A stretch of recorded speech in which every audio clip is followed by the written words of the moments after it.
Salut, bonjour nos téléspectateurs. Donc aujourd'hui nous retrouvons avec notre très cher invité Amina et Ariane.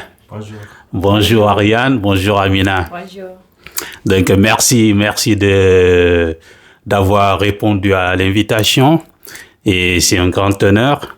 Et maintenant donc on va essayer de commencer avec Amina qui L'honneur aux femmes. L'honneur aux femmes, ouais.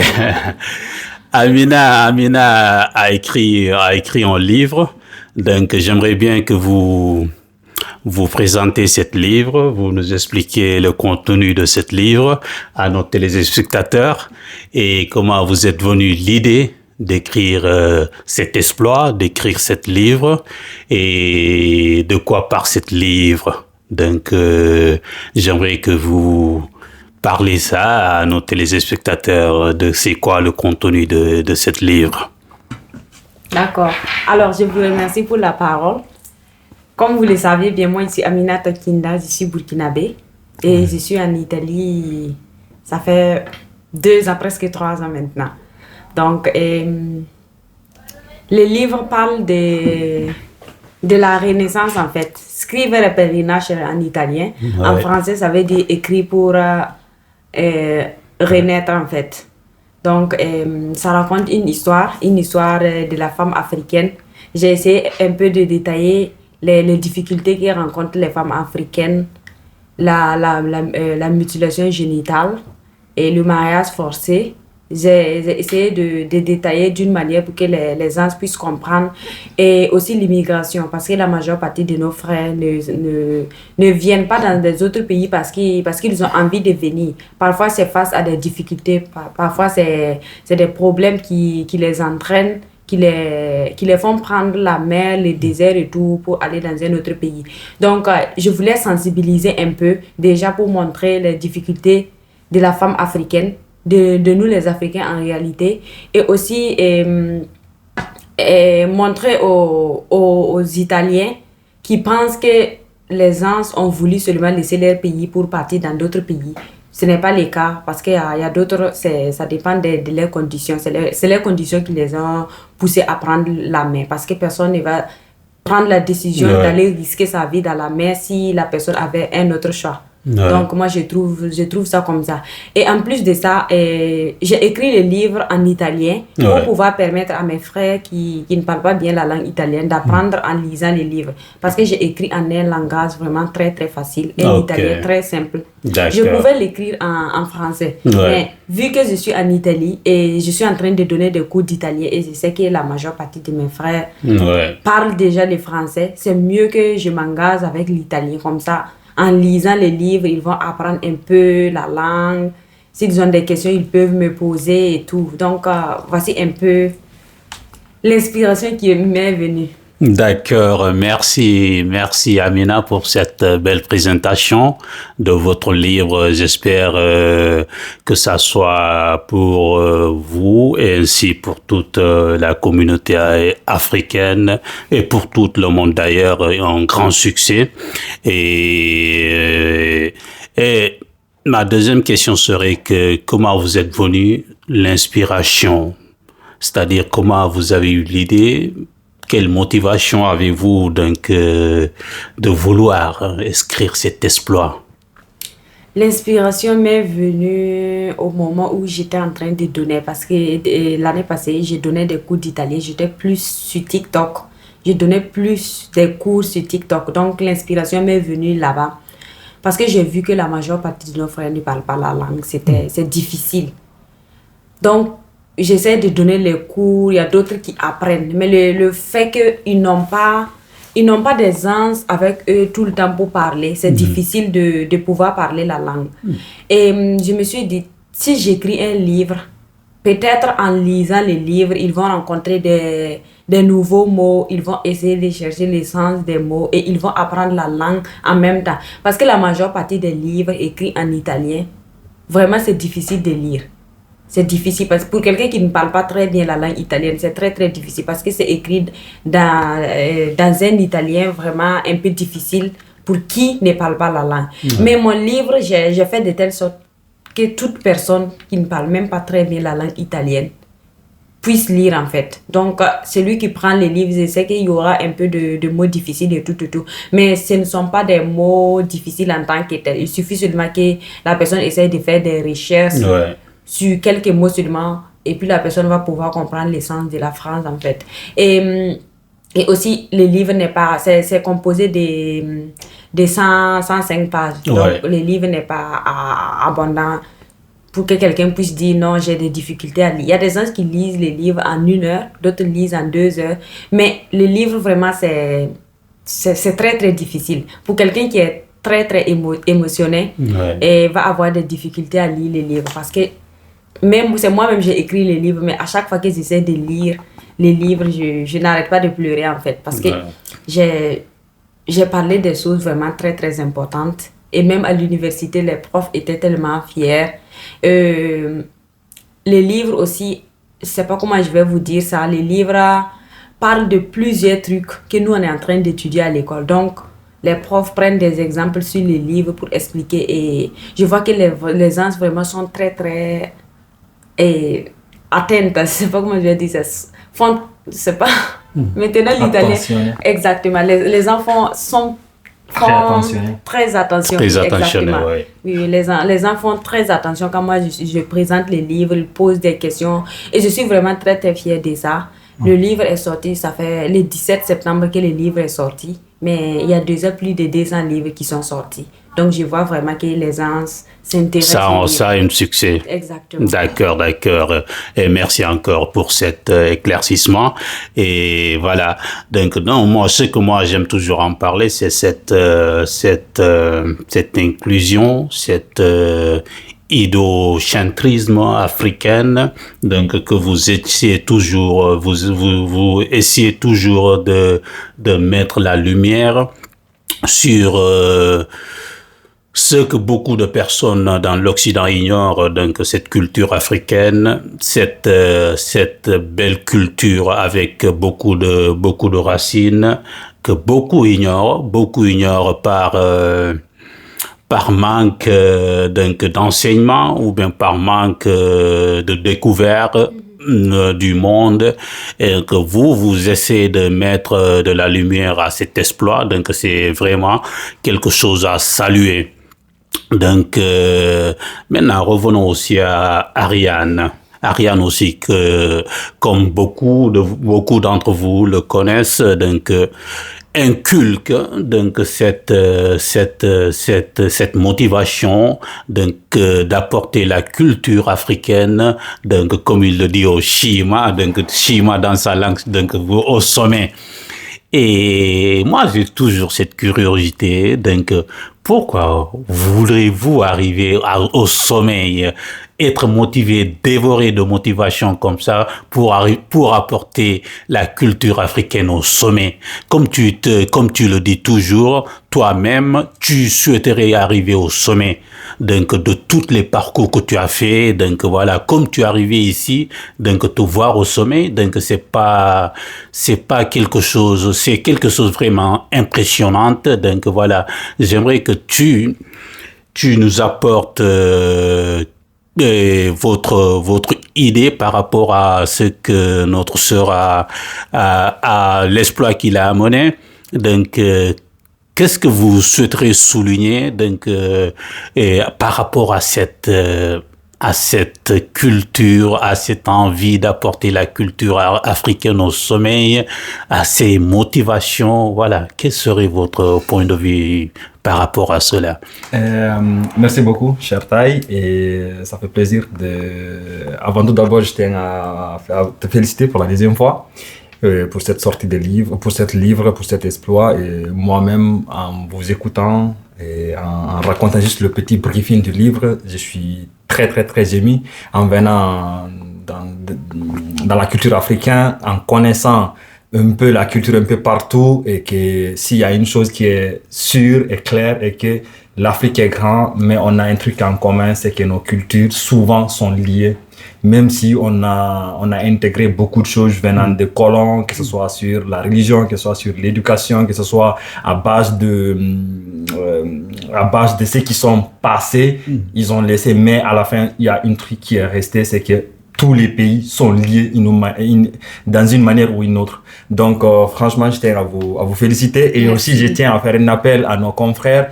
Comme vous avez entendu, la sœur a dit, toute une personne qui veut vraiment avancer, aujourd'hui on est en 2025, et moi je dis toujours dans ma langue pulaar, celui qui ne veut pas devenir un esclave, il faut qu'il sache lire et écrire. C'est la base de la liberté.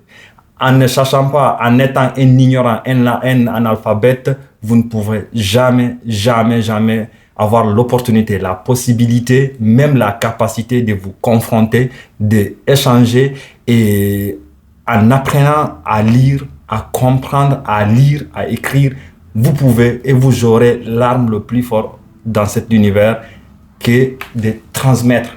Parce que nous, la culture, et moi je le répète encore dans ma langue, vu que je fais des vidéos souvent en pulaar, je dis toujours à mes confrères que la culture, c'est si grand, mais si petit en même temps. Si grand parce que c'est vaste. Si petit parce que c'est comme le courant. Il suffit juste de le transmettre et l'autre arrive à le percevoir, le percevoir, ouais. Que ce soit la personne l'approuve ou pas, ça n'a pas de sens. L'important, c'est de le transmettre. L'important, c'est de le partager. L'important, c'est de donner cette information, c'est de partager cette vécu. Et comme notre sœur a fait, peu importe le point de vue des autres, ça n'a pas trop d'importance. Ouais. Parce qu'on sait et on a vécu et on le vivra encore que si ce monde, on le dit, il est si beau, c'est parce qu'on est différent. Ouais. Donc pourquoi avoir peur de partager, de transmettre sa propre culture, mais en restant toujours sur les limites et en cherchant aussi les limites des autres sont pas mes limites. Mais mes limites doivent être la limite des autres. Ouais. Parce que si je sais que ce que j'ai fait, je ne voudrais pas que quelqu'un me le fait, Ouais. alors pourquoi le causer du tort? Ouais. Donc du coup, moi dans ma transmission culturelle, et pour répondre à la demande, pourquoi je prends toujours ce mot arriver au sommet? Parce que moi j'ai toujours dit, et l'autre fois quand on faisait notre première rencontre en italien, je disais que il faut toujours être confiant de soi-même.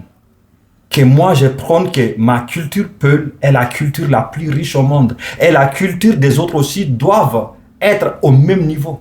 Pour qu'on puisse vraiment ramener ces différentes cultures au sommet. Pour qu'on n'accepte pas tout le temps, toujours, on est en minorité. Peut-être on est en minorité sur les chiffres, mais on n'est pas en minorité au niveau mental. On n'est pas en minorité au niveau des savoirs. On n'est pas en minorité au niveau d'existence. Parce que si aujourd'hui on est en train d'apprendre la culture des autres, c'est parce que celles-ci ont commencé très tôt avant que nous. Mais ça ne veut pas dire que nous, on n'avait pas. Donc pourquoi de tout laisser et de prôner la culture de l'autre? Parce que moi, je le répète encore et je le dis, et en prônant la culture de l'autre, tu risques de te perdre. Et quand tu te perds sur le chemin, tu n'arrives plus à savoir qui tu es. Et selon ma conception personnelle, c'est l'une des plus grandes problématiques qui existent, et on le voit avec les nouvelles générations, on la vit avec tous les problèmes qu'ils ont eu. Ça a toujours été celle-ci, qu'on essaye de devenir quelque chose qu'on n'est pas, et à la fin, on arrive à oublier ce qu'on est. Et moi, je prends tout le temps, et je le répète encore, et je suis motivé à être devant quiconque en leur faisant comprendre qu'on est égaux. Vous n'êtes pas, quiconque n'est supérieur à personne. On est juste des êtres humains. Alors du coup, si ta culture, si tes valeurs sont importantes, pourquoi les miennes ne doivent pas être importantes? Si moi je respecte les valeurs des autres, pourquoi les autres doivent pas respecter mes propres valeurs? Mais ça veut pas dire aussi, parce que souvent les gens arrivent mal à comprendre peut-être parfois le jeu de parole, en disant que si tu dis que tu prônes mieux ta culture, c'est-à-dire que tu ne considères pas les autres. Attention, pas ça. C'est en prenant ma propre culture, j'arrive à apprécier ce que les autres ont fait. Donc, moi, ce que vous disiez au sommet, en pulaar, ça se dit hore fello. Et fello en pulaar, ça veut dire montagne. Et hore, c'est-à-dire en haut, donc au sommet du montagne. Et moi, j'essaye d'apporter cette culture peul, cette culture guinéenne, cette culture africaine, là où ils doivent être, au sommet de toutes les cultures qui existent. Et je vous félicite encore une énième fois et j'appelle à tous nos confrères vraiment de soutenir, parce que sachez que si elle l'a fait en vivant ici seulement, vous avez dit 2 ans? Oui, pour le moment. Pour le moment, 2 ans? Oui. Il y a combien parmi nous qui vivent ici en Italie, qui vivent ailleurs, en France, en Belgique, ailleurs, qui sont là-bas, ça fait des décennies. Ils n'ont jamais écrit ils n'ont jamais pris le temps d'écrire leur propre histoire. Et donc, j'appelle à tout le monde et sachez que c'est seulement en essayant qu'on arrive à apprendre. Et c'est seulement en apprenant qu'on arrive à transmettre. Et c'est seulement en transmettant qu'on arrive à évoluer ensemble. Donc, j'arrête sur ça et merci encore pour la Merci Ariane pour cet bel éclaircissement. Donc voilà, et sache aussi que voilà, nous autres aussi, nous sommes fiers de vous et de vos exploits et tout ce que vous faites donc avec une grande courage féroce. Donc c'est vraiment un acte à saluer. Voilà, donc retournons encore à notre livre. Voilà, Amina, notre écrivain. Les téléspectateurs sûrement aimerions savoir donc où trouver cette livre, qui souhaite le lire par curiosité, est-ce qu'il pourrait se la procurer? Alors, le livre est disponible sur Amazon. Ouais. Le nom c'est Scrivere per rinascere. Sur Amazon, si vous écrivez seulement Scrivere per rinascere, vous allez voir les livres. Et c'est à 13,42 € pour celui qui veut s'en procurer. Ça ne coûte pas très cher, donc tout le monde peut avoir la possibilité de lire les livres. Ouais. Et le livre aussi, vous pouvez le trouver chez moi. Parce que j'ai des copies avec moi. Au cas où quelqu'un veut, la personne peut seulement prendre les livres avec moi. D'accord. Voilà, merci. Donc, vous l'avez bien entendu. Donc, voilà, qui souhaite lire cet exploit, donc, voilà, saurait où aller, donc, se la procurer. Donc, voilà. Donc, retournons aussi encore à Ariane. Donc, voilà, sur votre discours, j'ai su, voilà, souligner une petite paragraphe que vous avez dite. Donc, la culture est comme un courant d'électricité en alimentation, donc voilà, qu'il a ses circuits ou passés. Donc maintenant, il faudrait pas le percepteur, voilà, qui pourrait juger votre culture est bonne ou pas. L'important, donc, c'est que le courant ça passe. Voilà, c'est que le courant ça passe. Donc sa culture est comme l'être humain, donc ce qu'il a vu, donc voilà, et il essaie de transmettre ça maintenant. Donc ça, j'ai souligné ça, et parce que il faudrait savoir aussi, nous autres qui ont immigré, donc qui sommes au-delà de l'Afrique, et très souvent dans l'Occident, et des fois même, beaucoup sont ceux qui résident ici avec leur famille. Donc, cette transmission de la culture, comme moi je le dis toujours, la culture est comme un investissement. Et comme un investissement, très souvent, le terme business est collégué automatiquement en ce que au solde, à nos revenus d'intérêt, d'économie. Mais on oublie que quand on parle aussi d'investissement, on pourrait s'investir dans la culture dans la culture, dans la communauté. Voilà, parce qu'il ne faudrait pas avoir, comme je le dis toujours, quand on n'arrive pas à créer le marché, notre marché économique, à créer, bonsoir, comme nous sommes nombreux ici en Occident, mais on n'a pas le marché. Et qu'est-ce qui cause ça? Pourquoi on n'a pas le marché? Pourquoi il faudrait que tout ce qu'on a besoin, il faudrait qu'on parte les chercher et c'est les autres? Et pourquoi à ce défaut-là de créer, d'avoir notre propre marché? Et bien sûr que nous sommes nombreux. Et voilà, donc cette transmission culturelle, donc d'une génération à une autre, d'une personne à une autre, donc qu'est-ce qui cause très souvent même les personnes qui ont émigré, donc veulent décliquer cette culture, cette transmission. Ils veulent pas même des fois même que leurs enfants, donc leurs enfants héritent cette culture. À faute même, bon, de complexe, on pourrait le dire, voilà, ne pas être fier de sa culture peut-être, ouais, mais j'aimerais bien savoir qu'est-ce qui cause cette manque d'inclusion, cette manque donc d'hériter, de transmettre sa propre culture. Qu'est-ce qui fait ce défaut-là?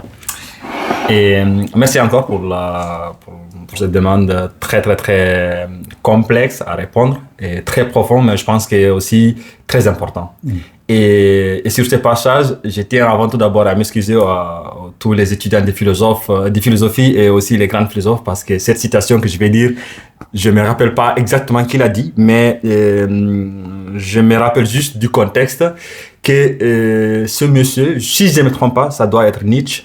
Il disait que si chacun de nous est égoïste dans ce qu'il fait, ça prône l'intérêt universel.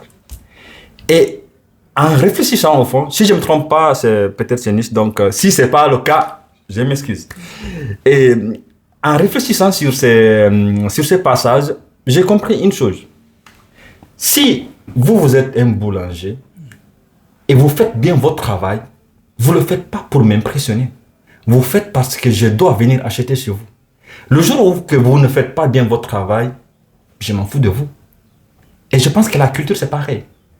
Je pense que la culture, c'est... Si moi, Ariane, aujourd'hui, je n'essaye pas de transmettre selon ce que le code social dit, ce qui est bon, je n'essaye pas de rentrer dans ce contexte, tôt ou tard, je risque de me perdre. Le problème est que, en me perdant, vu que l'être humain a toujours besoin de quelque chose, a toujours besoin de trouver une excuse, alors on s'en va et on tombe sur les préjudices, on tombe sur peut-être oui, peut-être non, ah, ce peuple-là fait ci, ah non, les autres fait... Mais aujourd'hui, aujourd'hui on est en 2025, comme vous avez dit, ici en Occident, un grand part, c'est nous. Donc, c'est une très bonne question à se poser. Pourquoi on n'arrive pas, d'une manière ou une autre, à imposer? Mais imposer, il faut que les gens comprennent que ce n'est pas imposer à une manière agressive. Mais imposer comme tous les autres s'impose. Avoir notre propre chemin, avoir nos propres codes de la rue, comme les codes de la rue de voiture.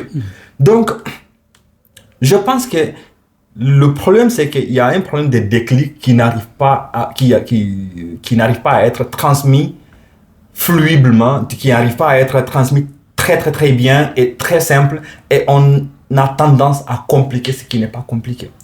Et par contre, les autres, ils ont tendance de simplifier de tout ce qui est compliqué, comme dans la mathématique. Dans la mathématique, on te dit toujours, si tu ne comprends pas une équation, il faut essayer de le simplifier, n'est-ce pas? Et nous, donc, du coup, ça a été toujours un problème, mais je pense que ça a été un problème de base d'éducation. Parce que moi, je retourne souvent sur ça, et que je pense que certaines de nos convictions, certains de nos blocs, c'est un manque d'information, L'information, c'est fondamental. Donc, mais l'information, les gens vont penser que l'information, c'est juste je me suis perdu, donc je dois demander à Google Maps d'où aller. Non. Mais l'information a son plus profond. Donc, le savoir lire. Parce qu'on sait que c'est dans les livres qu'on peut presque trouver tout. Savoir écrire, et en lisant, en écrivant, est sûr et certain, la personne arrive à créer. Et du coup, pourquoi on est toujours sur quand on dit à ces proverbes qui, moi, personnellement, ça me fait mal, et cette proverbe qui dit que si tu veux cacher quelque chose à un Africain, mets-le dans un livre. C'est le preuve que vraiment, nous, les Africains, on ne lit pas. Je pense pas. Je pense qu'on lit. Mais le fait est que, est-ce qu'on comprend ce qu'on lit? Est-ce qu'on a tendance de lire ce qui est vraiment dédié à nous?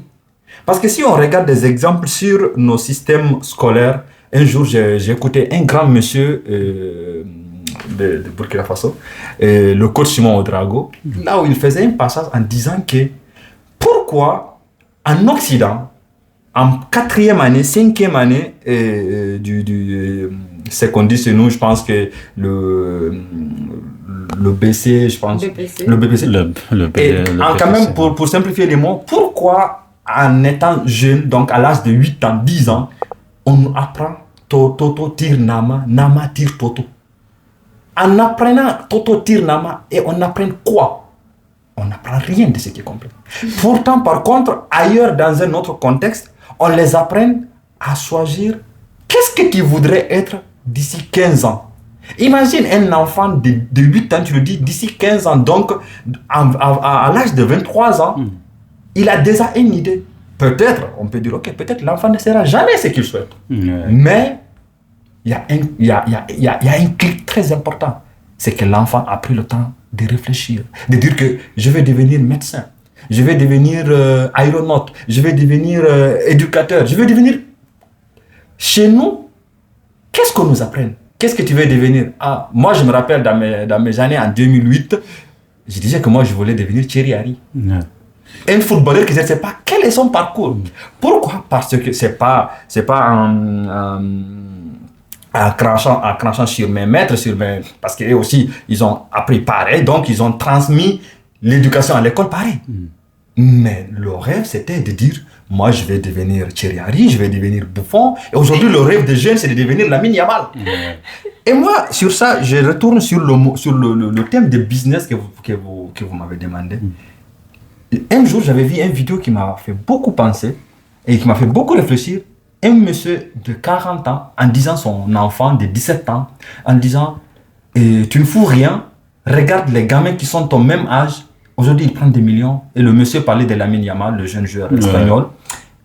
Et l'enfant a répondu son papa, pourtant papa, Dangote a 45 ans, donc il a seulement 5 ans plus que toi. Et il est multimillionnaire. Et donc toi, qu'est-ce que tu faisais? Donc moi, je retourne sur ça que le problème, c'est un manque d'information. Et du coup, on doit vraiment lire, essayer d'apprendre, de se auto-éduquer et se mettre en jeu. Se mettre en jeu, c'est-à-dire, comme tu l'as dit, rentrer dans le monde du business. Comprendre comment le business fonctionne. Comprendre comment les affaires fonctionnent. Parce que nous, on a toujours peur quand on nous dit « je suis un businessman ». Souvent, on ne sait même pas c'est quoi la signification du mot businessman. Donc, du coup, on pense que seulement c'est business égale à négatif. Ou business égale ce monsieur fait quelque chose qui est un peu... C'est pas clair. On n'arrive pas à dire que aujourd'hui, ce que vous faites ici, ce qu'on fait ici, là, on s'assoit, on échange, c'est du business. On n'arrive pas à comprendre que moi, si chez moi, on cultive le fonio ou chez vous, on cultive le maïs, ça peut être du business. On n'arrive pas à mettre en place que en vivant ici, juste en apportant quoi que ce soit, on peut le rendre un business rentable, imposer sur ça. Et aussi, pour finir sur ça, il faut qu'on apprenne une chose parce qu'on voit, il y a beaucoup de startups qui commencent et ils ont tendance d'échouer. Le problème, il est simple. C'est qu'il n'y a pas de base. Mais déjà, il y a l'idée. Vu qu'il y a l'idée, donc on a un espoir que ça va évoluer. Mais il faut que nos confrères, que nous-mêmes qui sommes ici, qu'on se met le plus à lire, à valoriser ce qu'ils nous sont et aussi à promouvoir nos idées. Parce que si les autres, aujourd'hui, on les clame des rois en off, vous m'avez dit, et en Occident, Bonaparte, c'est un grand personnage. Mais je sais que quelque part, vraiment, c'est un lâche, on le considère. Donc pourquoi ça? C'est parce qu'on sait que toute chose, ça dépend comment la personne l'interprète. Alors du coup, c'est à nous d'interpréter, de transmettre nos valeurs, de transmettre nos ressources communicatives, informatiques, nos ressources physiques en business, en restant ce que nous sommes. Parce que comme je vous ai dit au début, le problème de prôner à devenir quelque chose que tu n'es pas et que tu risques de devenir rien. Et quand les autres, et on le voit maintenant avec la deuxième génération, et sur ça je vais envoyer un balle perdue. Je sais que les métis ils vont se fâcher. Souvent les métis ils ont ce problème. Et souvent ils ont tendance d'aller chez les psychologues parce que au début ils veulent ressembler aux blancs. Au moins aux gens qui ont des thèmes blancs. Mais donc ils dénigrent la moitié de ceux qui sont. Donc la race ou le couleur noire. De fur et à mesure, qu'est-ce qui se passe? En grandissant, il s'aperçoit une chose. Que oui, s'il s'agit de faire une course de 100 mètres, on appelle Usain Bolt. Mais s'il s'agit de faire un programme de NASA, on appelle Elon Musk. C'est pas parce qu'Elon Musk il est plus intelligent que l'autre. C'est parce qu'on dit que toi, tu es noir, tu es fort dans le course. Toi, tu es noir, tu ne sais pas nager. Donc, on appelle le blanc qui sait nager. C'est parce que nous, on l'a accepté. Donc, du coup, je pense que dans nos business, on doit arriver à ce niveau d'avoir le courage de se mettre sur la même table que les autres et d'apprendre. D'apprendre, échanger avec eux et de grandir.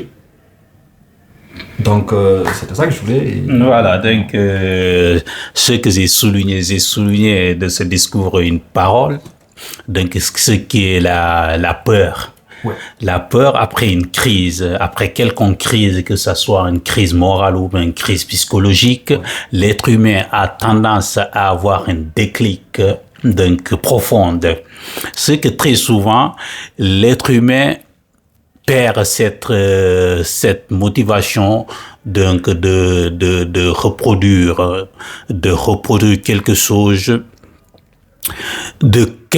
courageuse, c'est-à-dire l'être humain n'a plus l'envie d'essayer, n'a plus l'envie de s'investir. Donc je vous prends un exemple. Si toi dans 5 ans tu fais une économie, donc tu fais une économie, de cette économie, donc voilà, n'aurais-tu pas peur d'investir cette économie dans une quelconque business? Par contre, si un riche donc veut s'investir, je crois il n'a pas la même peur que toi tu as pour s'investir. Je ne sais pas si ils ont fait comprendre. Bien sûr, bien sûr. Donc je crois le problème de beaucoup d'Africains c'est ça. Donc ils ont la peur d'entreprendre, de faire quelque chose, donc de sortir dans une barrière de commodité et de dire j'ai fait l'impossible.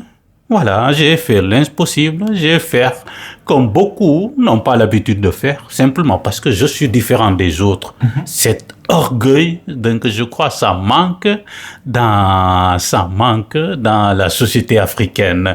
Donc, cause pour laquelle l'Africain se considère comme un instrument qui a toujours été instrumentalisé dans le monde. Il dit que donc voilà, je vis comme je suis habitué de vivre, je vis, ma vie est limitée à ça, donc la vie continue. On vit, on meurt, après la vie est limitée à ça. Donc je crois cette complexe est due à la peur. La peur d'essayer. La peur de dire j'essaie, je perds. Je me relève, je recommence. Cette envie manque dans dans l'idéologie afrocentriste, je crois. Et j'espère, Amina nous saurait amener quelques lumières à propos, par rapport à cette question-là. Si vous me permettez, avant de passer la parole à mademoiselle, vas-y. Je voulais souligner une chose. Et personnellement, je ne suis pas complètement d'accord avec votre détermination de peur. Je pense que quand il s'agit de la culture africaine ou dans les différents pays africains, je pense que en mettant en lumière vraiment, parce qu'il y en a vraiment ceux qui arrivent à s'imposer, ceux qui arrivent vraiment à percer, on le voit et moi personnellement j'encourage et j'espère un jour être dans le rang de ces personnes parce que c'est ce que j'espère et c'est ce que je souhaiterais. Et moi, je reviens encore toujours sur le fait de la manque d'information. Je prends un exemple. Aujourd'hui, nous sommes ici. Moi, par exemple, je suis guinéen. La Guinée a eu l'indépendance en 1958. Je ne sais aucun détail. Je sais juste que l'indépendance a été prônée par Sékou Touré. Pourquoi? Pas parce qu'on ne l'a pas appris à l'école. C'est parce qu'on ne me l'a jamais informé. On me l'a enseigné. Mais on me l'a enseigné comme on m'a enseigné ma langue poulard. C'est-à-dire, il y a eu un monsieur qui est venu, il nous a écrit, en 1958, Sékou Touré a dit ça au De Gaulle. Mais je ne sais pas qui était dans cette salle. Comment ça s'est arrivé? Pourquoi ça s'est arrivé? Quelles ont été les conséquences? Et aujourd'hui, il y en a beaucoup parmi nous. Pourquoi? C'est la raison pour laquelle j'ai dit que le fait du manque d'information, du manque de lecture, de documentation, ça nous bloque. Ici, en Occident, j'ai appris une chose depuis que je vis ici, c'est qu'à chaque fois que tu rends visite à un lieu de travail, un écrivain, un poète, un activiste, quoi que ce soit, on commence toujours là où la personne a commencé, ou là où l'activité a commencé, pour arriver là où il est. Aujourd'hui, dans le monde entier, là où on s'en va, on parle du Coco Chanel. Combien de nous savaient ou sachent l'histoire réelle du Coco Chanel? Peu. À majeure raison chez nous. Donc, du coup, aujourd'hui, nous, on a nos différents présidents. Et toi, tu es du Sénégal, elle est de Burkina Faso, moi, je suis de Guinée. Mais on n'a pas cette tendance. Peut-être nous qui sommes ici maintenant, on a appris à un peu aller lire un peu la biographie. Mais on a combien de présidents qui sont passés qu'on ne connaissait même pas leur nom complet? Il y en a plein. Donc, je pense que c'est un problème d'éducation, même manque d'information fondamentale. Combien de nous, à l'école, à l'université, connaissent l'Empire romain? Nous tous, on le sait. On sait comment l'Empire romain a été créé, quelle année l'Empire romain a fait faillite, et qu'est-ce qui s'est passé. Mais moi, je me suis dit, si moi, je viens de la Guinée, un pays pauvre, qui n'a rien, qu'est-ce qui m'importe d'apprendre l'Empire romain? À quoi ça va me servir l'Empire romain? Oui, aujourd'hui ça me sert parce que je suis ici. Aujourd'hui ça me sert parce que si j'y vais, je vois les statues de Garibaldi, je vois les statues de Emanuele Vittorio, de tous ces grands personnages qui étaient à l'époque. Mais si je ne venais pas ici, rien du tout. Donc c'est une information que j'ai appris pendant 25 ans qui ne me sert à rien. Par contre, si on t'apprenait comment cultiver ta terre natale, quels sont les ingrédients qui sont compatibles à ta terre natale? Donc là, j'aimerais bien vous rapporter un peu de cohérence sur ça, c'est-à-dire cette crise d'éducation scolaire en Afrique, je crois, voilà, c'est un grand problématique. C'est-à-dire, comme vous le disiez, donc en Afrique, quand on était tous à l'école, quand on nous demandait qu'est-ce que tu aimerais faire demain, on répondait tous, voilà, et voilà, je vais être député, je vais être ministre, je vais être footballeur, je vais être musicien, voilà. Mais je crois pas le système scolaire, tout pourrait être dû à la pauvreté, mais le système scolaire ne te dit pas. Quand toi, depuis l'école primaire, quand tu veux être un mécanicien, l'école ne te forme pas pour ça. l'école ne te met pas même sur le chemin d'être un mécanicien. Si tu veux être électricien, des écoles techniques sont là, on parle des écoles techniques. Mais même dans les écoles, dans d'autres écoles, si tu veux être médecin, il faudrait attendre, donc arriver, finir l'université pour pouvoir faire un choix de quoi tu veux devenir. Donc je crois ça. Et tout ce que tu étudies peut-être n'ont rien à voir à ce que toi tu veux devenir. Voilà. Tu veux être un chimiste, on te force à étudier la littérature, à étudier l'histoire européenne, donc voilà. Alors que ça n'a rien à voir. Je suis complètement d'accord. Donc, et tu es en train de faire un effort qui t'intéresse même pas, je crois. Donc, je crois que ça, c'est une problématique aussi à souligner le système scolaire africain.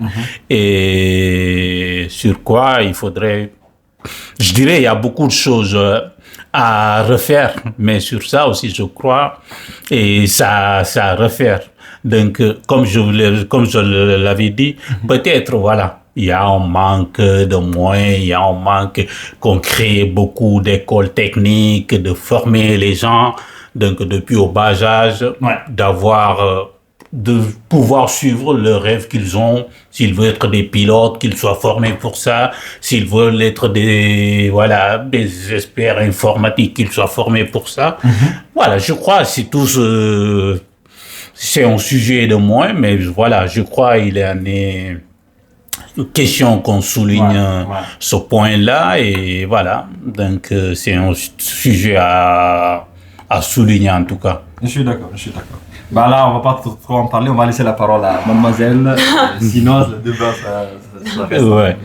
Bon, Amina, voilà, comme on parle un peu, voilà, du système scolaire, de cette déclic, donc voilà, déclic entre qu'est-ce que tu fais et qu'est-ce que tu veux devenir. Donc, je crois même par rapport à votre livre, donc voilà, je crois. Et tout ça aussi pourrait être une inspiration, donc de dire, voilà, comment le système scolaire devrait être,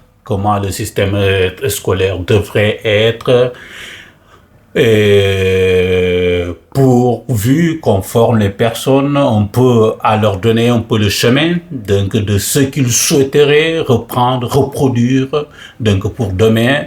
Donc je sais pas quel point vous pouvez nous rapporter à ce sujet. Alors, moi, personnellement, je pense que, comme vous avez su bien le dire, c'est par manque de moyens.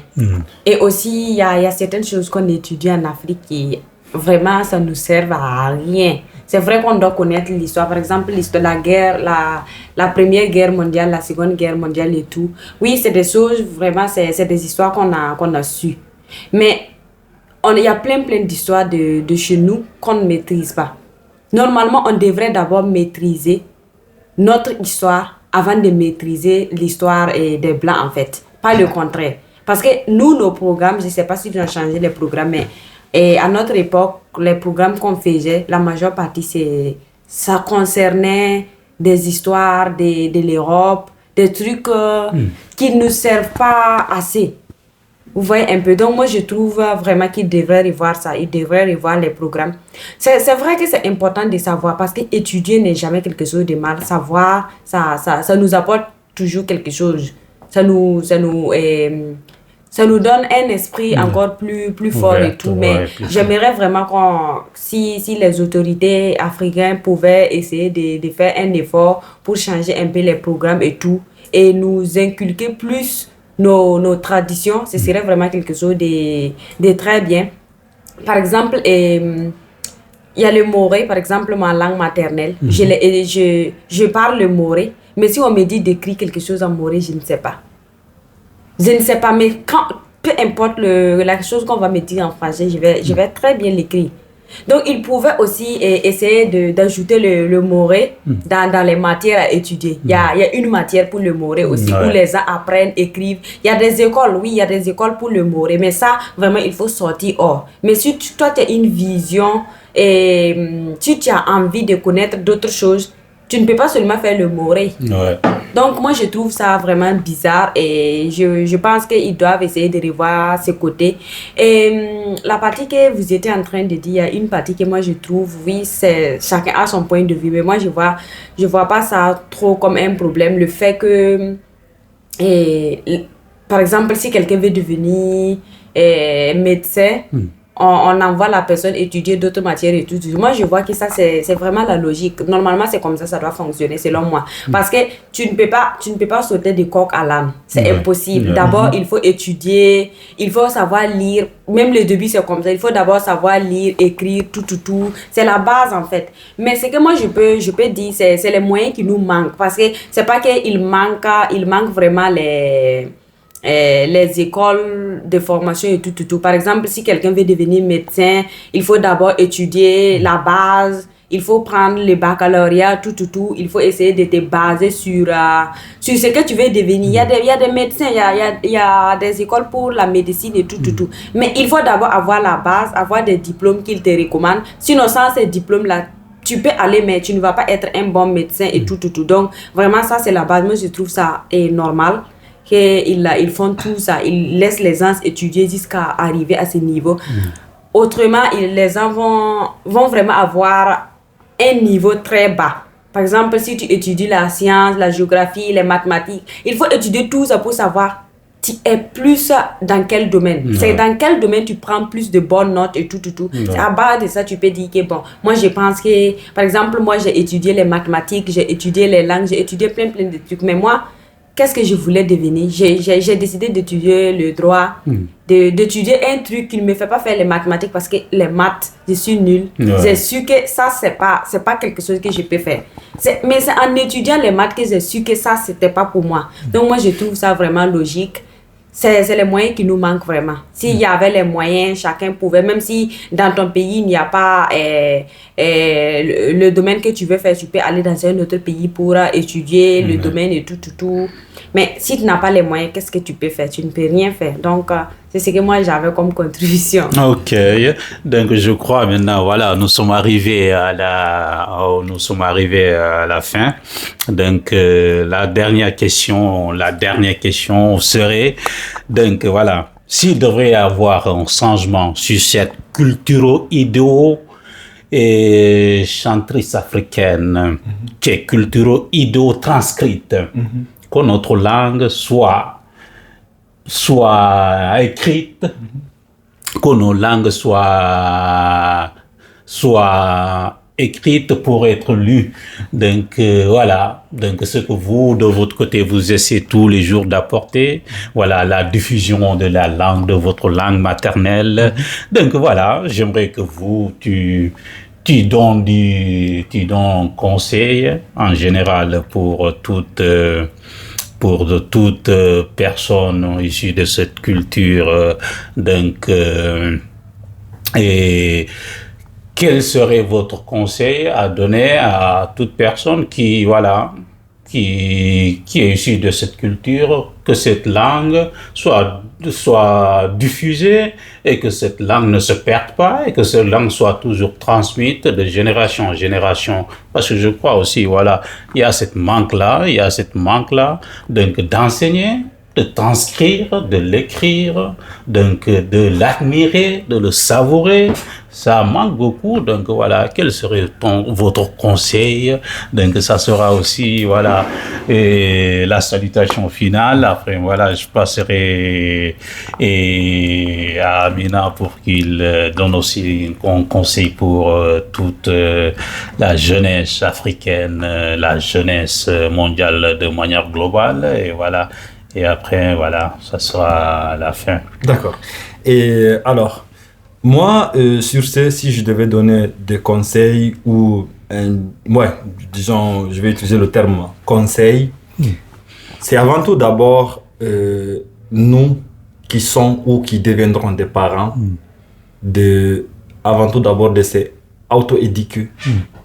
On a reçu une éducation de base qui nous permet de comprendre qu'est-ce que nous, personnellement, on pense que ce qui est bon pour nous et ce qui est mauvais. Pas ce que la société pense. La société, c'est un ensemble de mélanges qui est si grand, mais si vain. Parce que au fond, on parle de la société, mais la société, c'est quoi? La société, c'est l'ensemble de nous.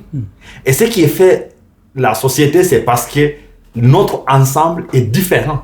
Donc, on arrive à trouver un comprometteur, comment on dit ça? Un compromis, merci, de connaître là où moi je dois m'arrêter pour que l'autre puisse avoir son petit espace. Et moi, sur ce, j'insiste, et j'insisterai à nous les parents, avant tout d'abord, d'apprendre à nous connaître nous-mêmes et de transmettre à nos enfants, à nos futurs enfants aussi, que le cadeau, l'un des cadeaux, pas le cadeau, parce que je peux dire que le plus beau cadeau, déjà, c'est de vivre. La vie, déjà, c'est un cadeau. Ouais. Mais sur ça, c'est un domaine religieux, donc c'est pas tout le monde qui le partage. Mais déjà, être en vie, c'est déjà un gros cadeau. L'un des plus beaux cadeaux, c'est d'être unique. Parce que nous tous, tout un chacun est unique. Et en ajoutant sur ça, notre culture. La culture est tellement vaste, riche, qu'il n'y a pas quelque chose qui peut être supérieur. Parce que tout le reste, c'est des objets, c'est des définitions que nous, on donne. Maintenant, si moi, Ariane, aujourd'hui, je suis là à apprécier la culture sénégalaise, la culture burkinabèse, la culture indienne ou australienne, c'est parce que je suis une chose. C'est que ces personnes, ils ont su valoriser leur culture. Et si moi, je ne sais pas valoriser ma culture, ces personnes, je ne peux pas les condamner de ne pas apprécier ma culture. Pourquoi? Parce que je n'ai pas mis en valeur ma propre culture.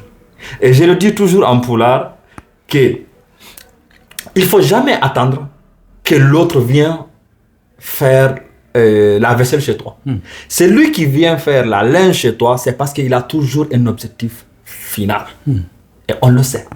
Nous, on a tendance à dire chez nous, le problème famille, ça se résout en famille. Pourquoi? Parce qu'on sait qu'une fois que le problème sort dans la famille, ça devient un problème global. Donc, on essaie de le résoudre. Peut-être que ce n'est pas le meilleur proverbe ou le meilleur exemple. Mais moi, aujourd'hui que je suis conscient, aujourd'hui que je suis en train d'apprendre, en train de renaître, comme le nom de la livre d'Amina, je dois être conscient et savoir l'importance de ma culture et l'importance de ce que moi j'ai et d'essayer de transmettre ça pour que les autres puissent, quand j'échange avec eux, ils disent « Ah, cette personne vraiment, il a des convictions et pourquoi il tient autant à ça ?» Et c'est cette curiosité qui les amène. Parce que la curiosité qui va m'amener à lire le livre d'Amina demain, c'est pas par sa beauté. Il y a des livres qu'on lit, on ne sait même pas qui sont-ils. Moi, je fais un exemple à Nietzsche, je ne sais même pas d'origine il est à Nietzsche. Peut-être, bon, voilà, je peux dire que okay, c'est un Allemand ou au moins c'était de côté de Suisse, ainsi de suite. Mais c'est le contexte qui est là, qui m'intéresse. Donc demain, j'irai lire son livre pour comprendre le contexte. Et maintenant, pour dire que vraiment cette fille, elle est intrigante, elle a fait vraiment un travail immense, c'est en lisant le contexte qu'elle m'a donné. Elle, je ne l'ai pas vu. Donc, du coup, je peux interpréter, que ce soit physiquement comme elle est, mais je peux dire à travers son livre, vraiment, sur ça, elle a fait un excellent travail. Et je pense que la culture, c'est pareil. Moi, je dois être capable, compétent, je dois être conscient de me respecter. Et ainsi, je peux apprendre à respecter la culture des autres. Donc, si je peux donner un conseil, ou je dois donner un conseil, c'est de valoriser ses propres valeurs en respectant les valeurs des autres. Je termine sur ça. Merci Ariane. Et voilà, donc on va se saluer, voilà. Et finalement, donc voilà, Amina nous nous dira donc quel sera sa conseil, la conseil qu'elle souhaiterait donner donc à la jeunesse africaine de manière particulière, mais encore plus à la jeunesse donc voilà mondiale de manière globale. Donc pour la valorisation donc de la culture, de sa propre culture, que cet investissement culturel, donc voilà, donc que lumière soit mise sur cet investissement culturel. Quel sera votre conseil donc que vous aimeriez apporter donc voilà à faveur de la jeunesse? Alors moi, je crois que Ariane a déjà dit presque tout. Bon, je pense vraiment qu'il a tout dit. Parce que d'abord, pour valoriser la culture, ça dépend des parents en fait. Parce que c'est les parents qui doivent enseigner ça aux enfants. Par exemple, moi, j'ai commencé déjà à m'habiller de façon comme les Blancs en fait. Donc, quand je vais avoir mon enfant, c'est sûr que je vais habiller mon enfant de la manière que moi je suis habillée. Et comme ça, l'enfant va oublier la culture africaine. L'enfant ne va pas savoir comment s'habiller, comment étaient les ans de sa culture, comment ses grands-parents s'habillaient et tout. Donc, c'est à nous d'essayer de mettre en valeur nos cultures. On peut faire les mix. On peut toujours pratiquer la culture des autres, mais on doit toujours valoriser nos cultures. Parfois, s'il y a des fêtes, des fêtes avec les Blancs, tu peux porter ta tenue traditionnelle de chez toi pour leur montrer que ça, c'est ta tenue. Donc, c'est comme ça qu'on valorise. Moi, je peux prendre l'exemple des Indiens. Les Indiens sont les plus respectés partout dans le monde parce qu'ils savent vraiment valoriser leur culture. Ils savent très, très bien valoriser. Même sur les réseaux, moi, je regarde, la majeure partie de nos sœurs et tout, elles s'habillent comme avec leurs vêtements, elles essaient de faire des spectacles et tout, avec leurs traditions et tout. C'est déjà quelque chose de très bien. Le fait d'aimer la culture d'une autre personne, c'est quelque chose de magnifique. Mais pourquoi ne pas penser à notre culture? Pourquoi ne pas essayer de valoriser notre propre culture en essayant de prôner ça, de montrer chez nous la culture est comme ça, la femme est comme ça, l'homme est comme ça. Essayer de sensibiliser les gens à travers les vidéos, même on peut sensibiliser les gens sur la culture burkinabé ou bien la culture guinéenne ou bien la culture sénégalaise et tout. Donc moi je trouve que ça c'est déjà quelque chose de très très grand. Et comme l'a su bien dire Ariane, les livres sont très très importants. Quand moi je dis que les livres sont importants, c'est vraiment important. Parce que déjà, nous on peut dire que peut-être tu ne vas pas t'adresser à quelqu'un comme ça pour l'expliquer toute l'histoire de ta tradition, de ta culture. Mais le fait que tu as tout écrit dans les livres, quelqu'un qui lit, quelqu'un qui aime lire, quand la personne prend les livres, la personne va tout savoir, même si la personne ne te connaît pas. Ça, c'est pas l'important. L'important, c'est de savoir la culture burkinabé, c'est comme ça, c'est comme ça. La culture guinéenne, c'est comme ça, c'est comme ça. Donc, c'est la base, en fait. Donc, c'est à nous d'essayer d'écrire. On doit écrire, chacun doit essayer vraiment de prôner sa culture pour montrer, pour s'imposer. C'est à nous de s'imposer. Sinon, on sera toujours derrière, selon moi. Et vraiment, je crois qu'on doit vraiment s'engager. On doit lire. Lire, c'est vraiment très, très important. Ariane a dit quelque chose que c'était la première fois que j'ai entendu ça. Et vraiment, c'est la vérité. Si tu veux cacher quelque chose à un Africain, il suffit seulement que tu mettes ça dans un livre. Donc, moi, je crois que c'est la vérité. Parce que même les livres que moi, j'ai écrits, j'ai essayé de faire des vidéos. Il y a de mes frères qui m'ont dit qu'ils n'ont pas le temps pour lire. Qu'est-ce qu'ils vont lire pour ça? Qu'est-ce que ça va les apporter? Qu'ils sont en train de chercher l'argent. Alors qu'ils oublient que c'est en lisant qu'ils vont acquérir plus de connaissances. Ils vont avoir plus de maturité. Et ça va leur permettre vraiment de s'intégrer plus en fait. Donc c'est ce que moi j'avais à dire. Merci. Merci à vous, merci à nos chers invités. Donc voilà, on va devoir se laisser ici et on se donne rendez-vous très prochainement. Donc voilà. Et